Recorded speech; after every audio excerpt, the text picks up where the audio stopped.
28 సంవత్సరాల experience evidence based గల ఆయుర్వేదిక multi speciality hospital KSUSC hospital మన హైదరాబాద్ లో. మళ్ళీ మధ్యలో గ్యాప్ తీసుకున్నారా మూవీస్కి రాకుండా? అలాగేం లేదండి. మా పెళ్ళయింది, పాప పుట్టింది, ఓకే అట్లా పర్సనల్ లైఫ్ కొంతకాలం పాటు గడిచిపోయింది. ఓకే మళ్ళీ దిక్కులు చూడకు రామయ్య అని 2014లో ఒక రీఎంట్రీ. ఓకే ఆ తర్వాత బుడుగు అని ఒక మూవీ చేశాను. అప్పుడే అది చేస్తున్నప్పుడే సైమల్టేనియస్లీ. ఆ తర్వాత లయన్లో బాలయ్య బాబు గారితో ఒక క్యూట్ బట్ చిన్న క్యారెక్టరే, but it's a good character. అదొకటి కూడా తగిలింది. అవన్నీ చేస్తున్నప్పుడు మా మమ్మీ వాళ్ళు చనిపోయారు. సో పాపకు అప్పుడు 6 years, 5 or 6 years. సో తనని ఎక్కడికి ఎవరి దగ్గరికి అప్పచెప్పి రావాలన్నది పెద్ద క్వశ్చన్ మార్క్ అండి. సో మళ్ళీ ఒక గ్యాప్ పడింది. ఆ తర్వాత మళ్ళీ శతమానం భవతితో. ఎందుకంటే అప్పుడు ఏదైనా హెల్త్ ఇష్యూనా? ఆవిడకి చాలా కాలంగా హార్ట్ ప్రాబ్లం అండి. వాల్వ్ రీప్లేస్మెంట్ చేయడం కూడా జరిగింది. ఆ తర్వాత ఒక 12-13 years సర్వైవ్ అయ్యారు. అది ఇంకా తట్టుకోలేక బాగా వీక్ అయిపోయి 2014లో చనిపోయారు. ఇప్పుడు ఏం చదువుతుందండి పాప? 9th standard. ఇప్పుడు ఓకే కదా, ఇంకా తను చూసుకోగలుగుతుందేమో. చూసుకోగలుగుతుంది. అలాగే నాన్నగారు బాగా సపోర్ట్ చేస్తారు. మాతోనే ఉన్నారు నాన్నగారు, సూపర్. సపోర్ట్ చేస్తారు. అండ్ మా ఆయన కూడా, ఆయనకి వర్క్ ఉన్నంత వరకు మా నాన్నగారు చూసుకుంటారనమాట. ఆయన ఎంత త్వరగా అయితే అంత త్వరగా వర్క్ ఫినిష్ చేసుకుని రావడం, ఆయన సపోర్ట్ కూడా ఉండడం వల్లే నేనేదో చేయగలుగుతున్నానండి. లేకపోతే ఫ్యామిలీ సపోర్ట్ లేకపోతే చేయలేమండి. ఆడవాళ్ళు వర్క్ చేయడం అన్నది ఇంకా ఇంపాసిబుల్. నిజానికి ఫస్ట్ ఇన్నింగ్, సెకండ్ ఇన్నింగ్స్ ఉంటాయి, మీకు థర్డ్ ఇన్నింగ్ కూడా ఉన్నట్టుంది. అలాగేం నేను అనుకోవట్లేదండి. బికాస్ నేను ఎప్పుడు ఇండస్ట్రీ నుంచి వెళ్ళిపోయినట్టు, దూరం అయినట్టు నేను ఎప్పుడు అనుకోలేదండి. ఎందుకంటే మధ్యలో పాప పుట్టిన తర్వాత కూడా నేను చెన్నైలోనే ఒక 2 serials అయితే వర్క్ చేశానండి. బాలచంద్ర గారి డైరెక్షన్లోనే ఒక సీరియల్ చేశానండి. ఆ ఒక అద్భుతమైన ఆపర్చునిటీ. వీక్లీ అండి, వీక్లీ. సో అటువంటి ఒక మంచి ఆపర్చునిటీ ఒకటి నాకు దక్కింది. ఆ తర్వాత మన రాధికా గారిది ఎస్పి బాలసుబ్రహ్మణ్యం గారు నాన్నగారు, నేను కూతురు. అసలు ఆ కాంబినేషన్ వినగానే వెంటనే ఒప్పేసుకున్నాను నేను. సార్తో కలిసి చేయడం, ఆయన్ని నేను నాన్న అని పిలవడం.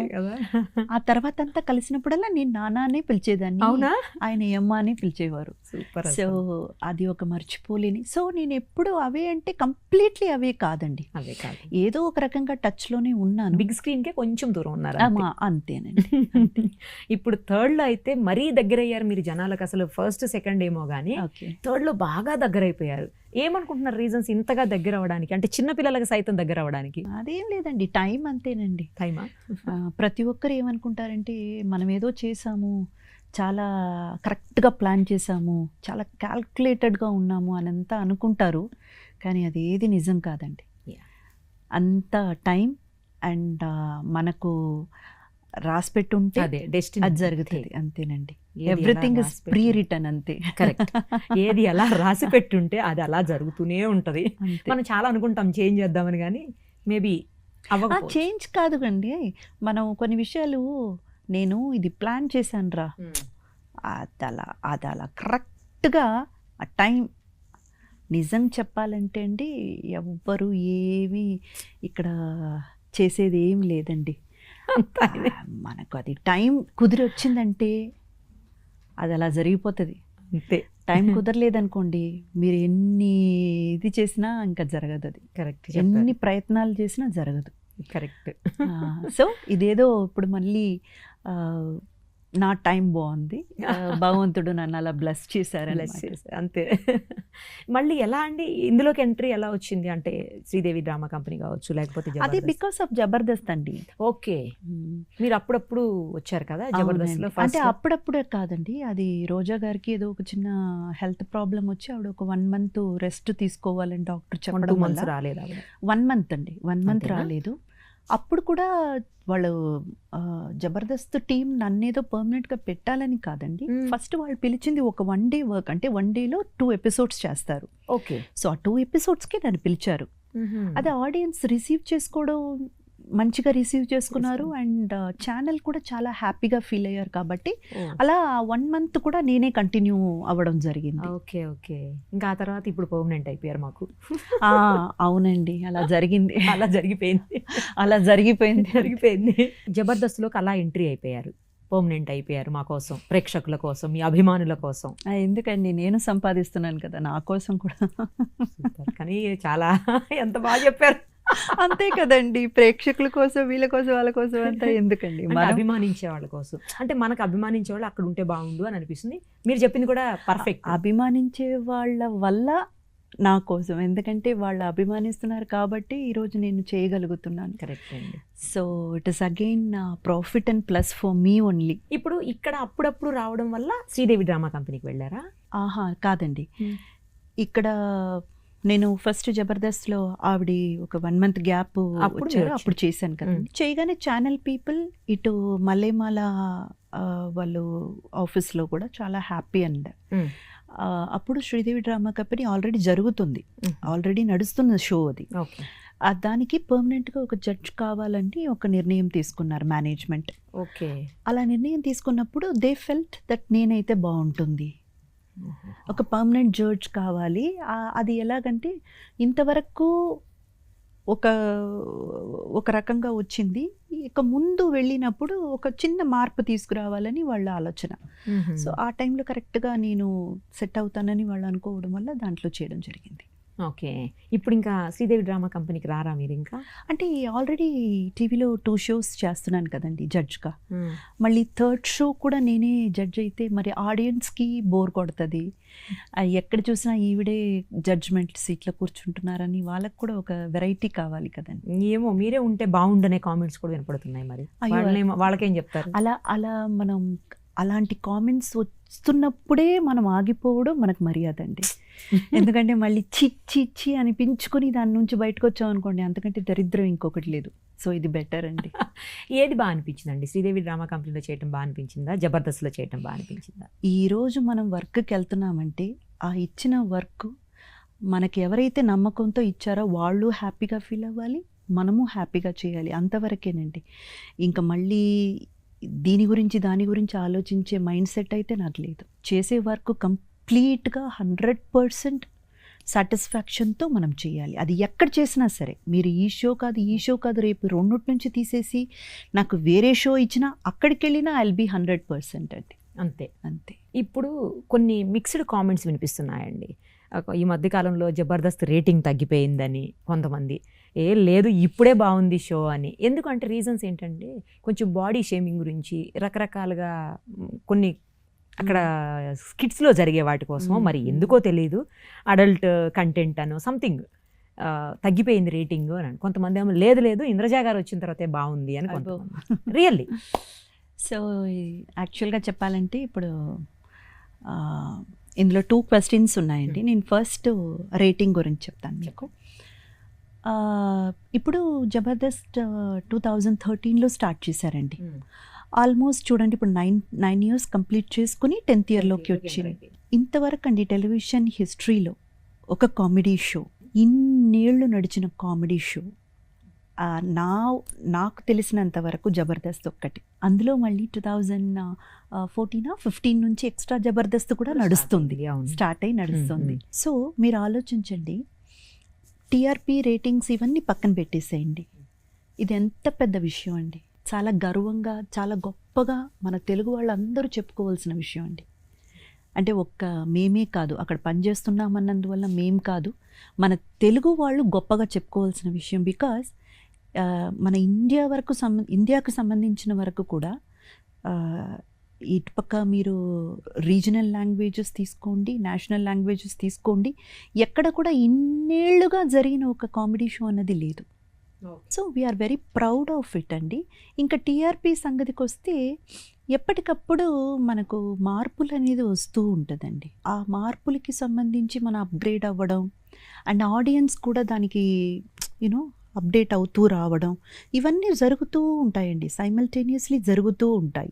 సో అప్ అండ్ డౌన్ అన్నది మన ఇండస్ట్రీలో, ఎస్పెషల్లీ మా ఇండస్ట్రీలో చాలా సహజం. అది మనం అలా చూడాలి గానీ ఇది రేటింగ్స్‌కి సంబంధించిందో, వేరే దానికి సంబంధించిందో అయితే కాదండి.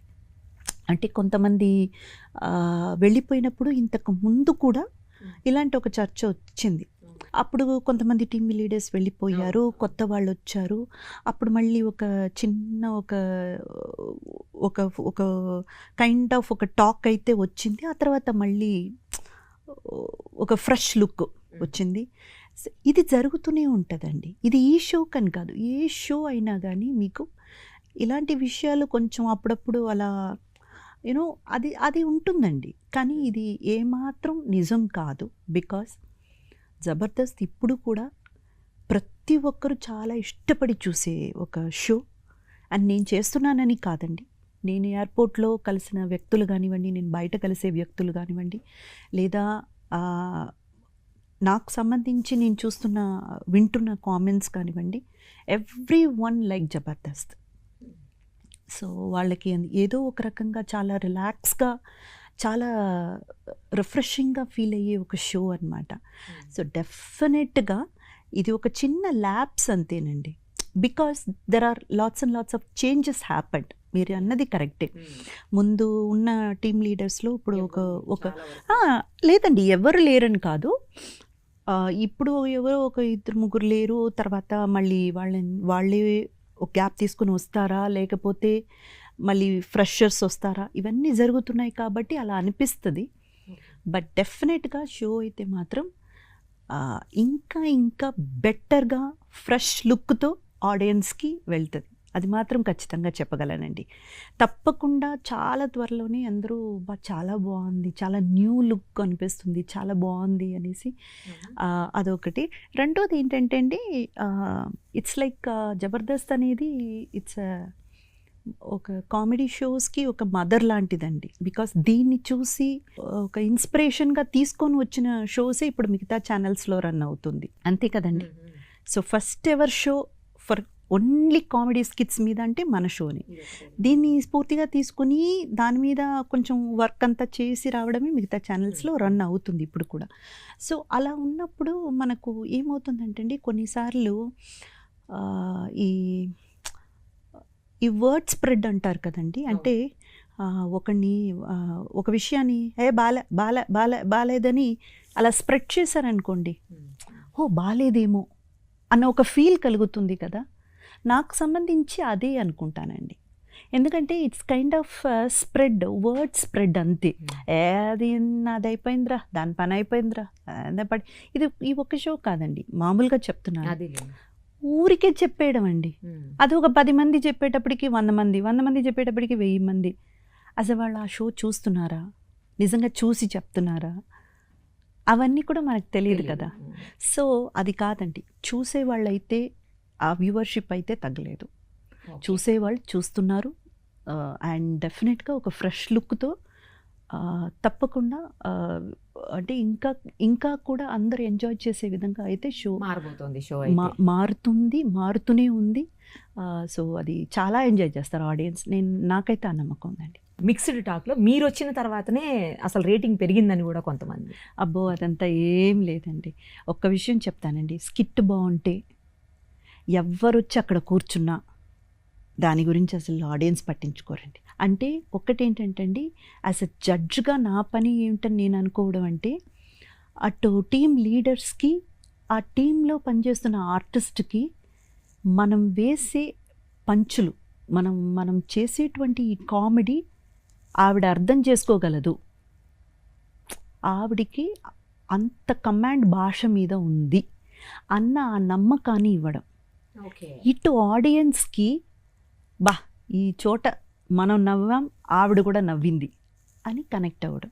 సో యాజ్ అ జడ్జ్గా నా పని ఏంటంటే అండి, టీమ్ లీడర్స్కి, టీమ్ మెంబర్స్కి ఒక భరోసా ఇవ్వడం, దట్ మీరేదో చేస్తున్నారు, అది నాకు అర్థమవుతుంది. అండ్ అర్థమై నేను నవ్వుతున్నాను, నేను ఎంత అర్థం చేసుకుని నవ్వుతున్నానో సేమ్ వే ఆడియన్స్ కూడా నవ్వుతున్నారని. So it's a bridging between the audience and the team leader అండి. సో ఇది నేను అర్థం చేసుకున్నాను. So that is the only one point అండి.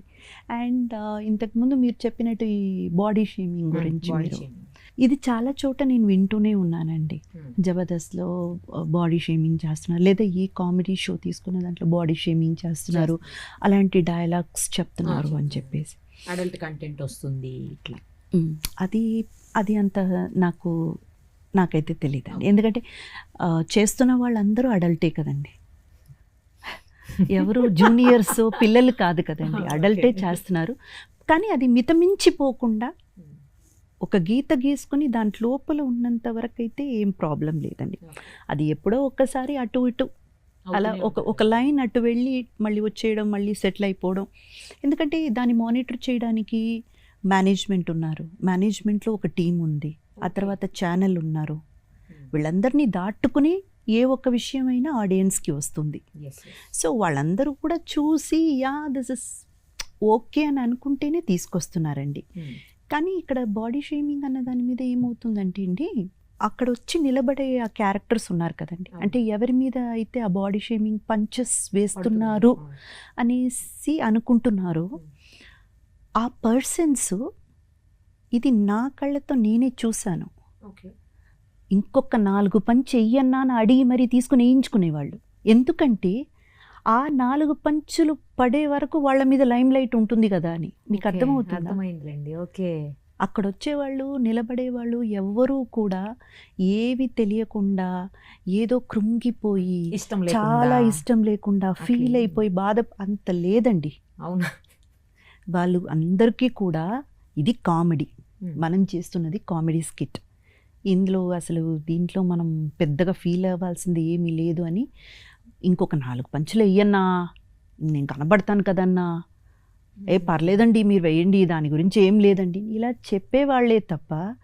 అంటే నేను నిజంగా చెప్తున్నానండి, బాడీ షేమింగ్ అన్నది ఏంటంటే అండి, ఎవరో ఒకరు వ్యక్తిపరంగా చాలా కృంగిపోయి ఫీల్ అయిపోయి ఒక అయ్యో ఇది ఎవరైనా ఏమైనా చెప్పేస్తారా అనేసి చాలా సిగ్గుతో తల ఉంచుకునే ఒక పొజిషన్లో ఉన్నప్పుడు వాళ్ళని నొప్పించాలని, వాళ్ళని బాధ పెట్టాలని వాళ్ళ మీద వేసేదే బాడీ షేమింగ్ అవుతుందండి.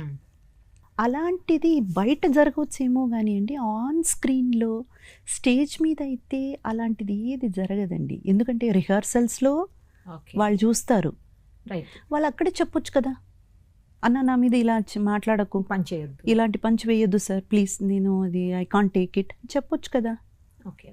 అలాగంతా లేదండి, వాళ్ళందరూ అదంతా తెలుసుకుని. అండ్ అలా చూసామనుకోండి, పొట్టిగా ఉన్నవాళ్ళు, పొడుగ్గా ఉన్నవాళ్ళు, తెల్లగా ఉన్నవాళ్ళు, నల్లగా ఉన్నవాళ్ళు, లావుగా ఉన్నవాళ్ళు, సన్నగా ఉన్నవాళ్ళు, అంటే మనం దేని గురించి మాట్లాడినా అయితే బాడీ షేమింగే అవుతుంది. అవును, కరెక్ట్ అండి. అది ఇప్పుడు ఉంగరాల జుట్టు ఉంటే, ప్లెయిన్గా స్ట్రైట్ జుట్టు ఉంటే అన్ని బాడీ షేమింగ్ కిందే కదండి వస్తుంది. ఇప్పుడు మామూలుగా మనం పిలుచుకోమండి, మన ఫ్రెండ్స్ వాళ్ళని పిలుచుకోమా, రే వండోడా అని మనం పిలవమా, పొట్టి ఇట్రా అంట, రే పొట్టోడా ఇట్రా అని చెప్తాం, అంతే కదండి. అమ్మాయి పొట్టి ఇట్రా, అంతే కదండి. అది కామెడీ కింద వచ్చినప్పుడు, కామెడీ స్కిట్లో వచ్చినప్పుడు అక్కడున్న ఆర్టిస్టులు ఎవరిని కూడా బాధ పెట్టే విషయం అయితే జరగలేదండి. వాళ్ళేదో ఫీల్ అయిపోయి అలా ఏమో బాధపడిపోయి అదేదో వీళ్ళు తీసుకుని పెద్ద విషయం అదంతా ఏమీ లేదండి. ఆ మొత్తం వాళ్ళ యాక్సెప్టెన్స్తోనే ఆ స్కిట్లో ఆ పంచులు వేయడం జరుగుతుంది. ఇది నేను కళ్ళారా చూశానండి. సో దాని వరకు అయితే నేను చెప్పగలను. రూల్డ్ అవుట్ ఇంకా రైట్.